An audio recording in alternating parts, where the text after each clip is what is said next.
பையன் கூப்பிட்டான் அப்படின்னு சொல்லி ட்ரிப்பு. ஓகே, வாய்ப்புகள் உண்டு. 100 அதுவும் அவங்க எல்லாம் சுகரசெல்லாம் நடந்ததுன்னா கண்டிப்பாக உண்டு, கவலையப்பட வேண்டாம். ஸோ கும்பராசிக்காரர்களை பொறுத்த வரைக்கும் எனக்கு தெரிந்து இந்த தடவை ஃபஸ்ட்டு விஷயம் என்ன, மென்டல் டிப்ரெஷன்லேருந்து வெளில வந்துடுவாங்க. அதுக்கு மேலே ராகு வச்சுட்டு படாது. யார்ட்டையும் சொல்லலை, நான் இப்போ சொல்கிறேன் பாருங்க, நான் வேணா எழுதி கொடுக்குறேன். நிறையா பேர் ஆன்லைன் ஸ்கேமில் மாட்டியிருப்பாங்க. ஒருவேளை உங்கள் குலதெய்வத்தை அருள் இருந்ததுன்னா பக்கத்தில் போயிட்டு வெளில தப்பிச்சிருப்பாங்க. ஓகே, அப்படியே செப்டம்பர் மாதம் வரைக்கும் கவனமாக இருக்கணும்.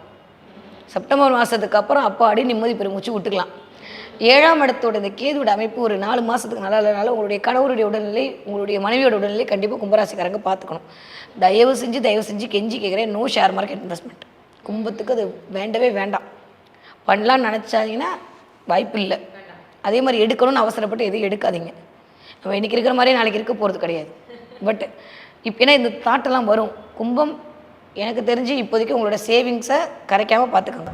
ஓகே, இருக்கிற காசை பத்திரப்படுத்துறதுக்கு தான் இப்போ நம்ம பார்க்கணும். ஆனால் ஒரு விஷயம், இது வரைக்கும் இல்லாத அளவுக்கு கும்பத்துக்கு வருமான உயர்வு நீங்கள் கேட்கல. நான் சொல்கிறேன், இந்த ராசிக்காரில் யார் சேர்ப்பாங்கன்னா கும்பராசிக்காரங்க சேவிங்ஸ் பண்ணுவாங்க.